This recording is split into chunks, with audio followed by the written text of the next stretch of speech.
Sir నాకు ఈ first story చెప్పినప్పుడు సార్కి ఒకటే చెప్పాను, sir don't influence me too much, అంటే నాకు ఒక ఐడియా మాత్రమే ఇవ్వండి, స్క్రీన్ ప్లే కానీ డైలాగ్స్ కానీ వి విల్ డిస్కస్, బికాస్ నాకంటూ ఒక ఐడియా రావాలి మూవీ మీద. So too much of information కూడా స్పాయిల్ చేస్తుంది ఏదైనా. సో దానికి సార్ ఒప్పుకున్న తర్వాత వి వర్క్ ఫర్ 1.5 months. దాని తర్వాత నేను సెట్కి రానివ్వలేదు బాస్ని, just because I want to get an image, నేనేం చేయగలుగుతాను ఒక 10 days షూట్ చేసిన తర్వాత ఆ ఫుటేజ్ చూపించిన తర్వాతనే ఐ కంటిన్యూడ్. సో ఆ ఆపర్చునిటీ నాకు తెలిసి చాలా తక్కువ మంది ఇస్తారు, బికాస్ లాట్ ఆఫ్ ఇన్ఫ్లుయెన్స్ ఉంటుంది ఇంత మనీ పెడుతున్నప్పుడు, ఇంతమంది ఫస్ట్ టైం ఆపర్చునిటీ వచ్చినప్పుడు.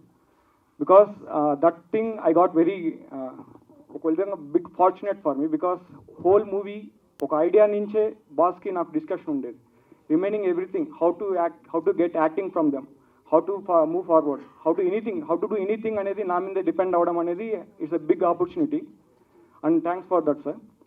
సెకండ్ థింగ్ వచ్చి ఫార్చునేట్ థింగ్లో నాకు the cast, both are brilliant actors. ఎందుకంటే నేను ఫస్ట్ టైం అయ్యి వాళ్ళు ఫస్ట్ టైం అయినప్పుడు నేను ఎలా చెప్పాలి, వాళ్ళు ఎలా అర్థం చేసుకుంటాడనే టెన్షన్ నాకు చాలా ఉండింది. అది ఫస్ట్ 2 daysలో అన్ని టెన్షన్స్ అన్ని పోయాయి, because they are understanding very easily. దానికి కారణం ముగ్గురికి శారీ అంటే ఏంటో ఐడియా క్లియర్గా అర్థమైంది. బికాస్ బిఫోర్ డిస్కషన్స్లో what is sari, the point of sari అనేది క్లియర్గా అర్థం కావడం వల్ల the flow in the set is very fast and easy. And Aaradhya is a fortunate thing, ఎందుకంటే నేను అమ్మాయి రీల్స్ తప్ప యాక్టింగ్ ఎలా చేస్తాను నాకు అసలు ఐడియా కూడా లేదు. ఫస్ట్ టైం కెమెరా ముందు పెట్టినప్పుడు నేను ఇక్కడ చూసి ఎక్స్ప్రెషన్ ఇవ్వాలి ఇది అంటున్నప్పుడు she never cared about camera, she was just acting. So నాకు అర్థమైంది ఈ అమ్మాయికి ఎక్కువ చెప్పాల్సిన అవసరం లేదు. But in case of Satya కొన్ని సీన్స్ ఉంటాయి, any actor need co actor to respond.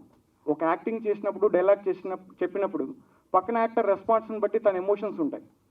కొన్ని సీన్స్లో he has to act alone, తనతో మాట్లాడుకుని ఫొటోస్ చూసి మాట్లాడుతూ ఒంటరిగా మాట్లాడాలి. దానికి he did very marvellous job, because without any co actor ఆ ఎమోషన్స్ని తను ఊహించుకొని సస్టైన్ చేసి ఎక్స్ప్రెస్ చేయడం అనేది difficult task. So is done a very marvellous job. Because of this 2 good actors my job become easy. And finally, thanks for the opportunity sir, because you never came to set. I didn't ask you to come also, నేను రావాలని కూడా ఎప్పుడు కోరుకోలేదు, because I want my image to be there. And opportunity ఇచ్చినందుకు thanks. For more videos like this, subscribe Big TV channel.